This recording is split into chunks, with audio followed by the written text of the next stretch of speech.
Yo, what's good? Today I'm gonna be making a Killer Queen Bites of Dust review. So in this video I'm gonna go over all the moves that Bites of Dust has, as well as like all my skill trees.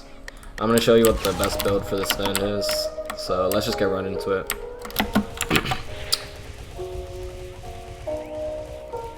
Alright, so if we go over to the NPC area. So Bites of Dust has pretty good damage. Mainly because it's a Requiem. So let's get right into it with the barrage. This is E. It does 1.5 per hit, which is pretty good. This is at max destructive power as well.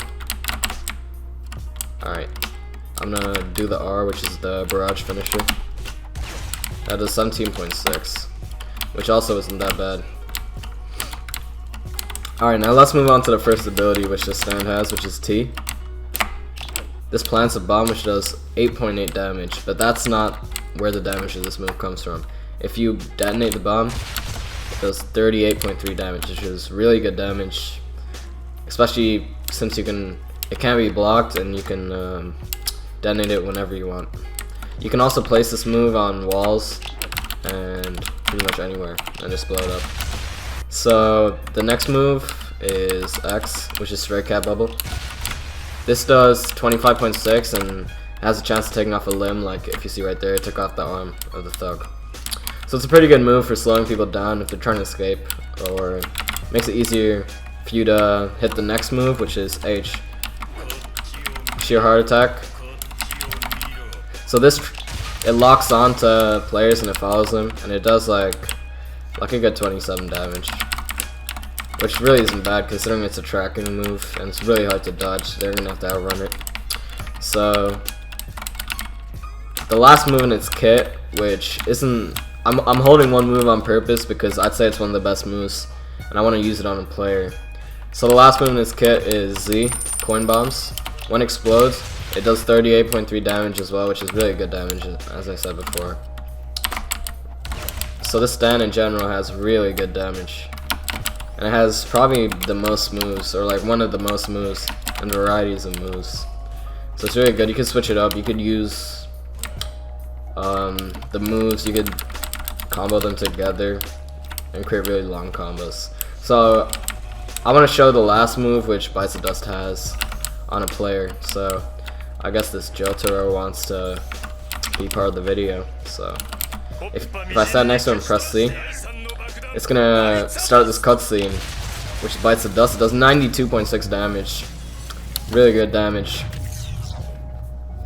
and it transports everyone who's in the radius back 30 seconds, which is really handy ability if you want to get away from people, or if you're getting jumped by a group of people, because it does damage to everyone who's around you. So this is really good for group fights. This stand in general is good for group fights because the explosion radius can hit multiple people in one attack. Alright, so let's move on to skill trees. So, starting with my stand skill tree, I maxed out destructive power, and I got plant bomb, obviously. So, here's the thing, I only went Stray Cat Bubble 1 because the cooldown's already really short, and this just decreases the cooldown. It's pretty expensive, so I don't think that's worth it, considering this stand in general is pretty expensive as well. And with coin bombs, the more coins you have, it doesn't increase the radius of the explosion, which I would have liked. Instead, it's just the trigger radius. So I don't think that's so helpful, because a good Bites of Dust, when they're PvPing, they're gonna be manually detonating a lot of their bombs. So I don't think trigger radius is that big of a deal with coin bombs. So I only made it 1. So explosive power, you already know we had to get Bites of Dust. Oh, that's actually pretty expensive. Yeah, that's really expensive, which means it's important that you don't waste your skill points on stuff which doesn't matter to you. So yeah, and then Sheer Heart Attack 1, because duration, you don't really need it because it's already super long. So then to the character skill tree, I maxed out. Oh, I died. Alright, anyways, character skill tree,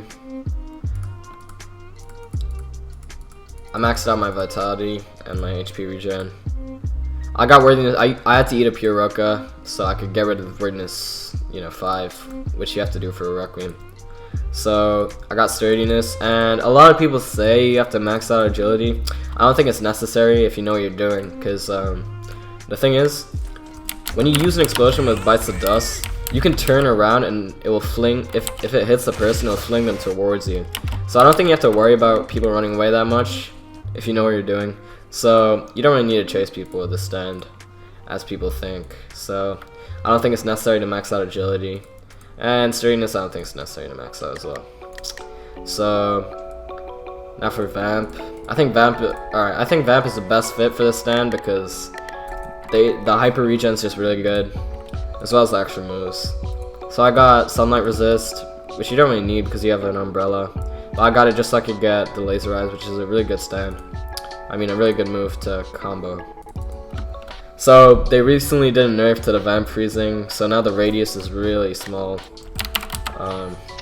Yeah, I don't think that's very useful anymore, but it's just 1 skill point, so you might as well just get it. So I got Blood Manipulation 4, and then I maxed out Sharp Teeth because Life Drain does quite a bit of damage.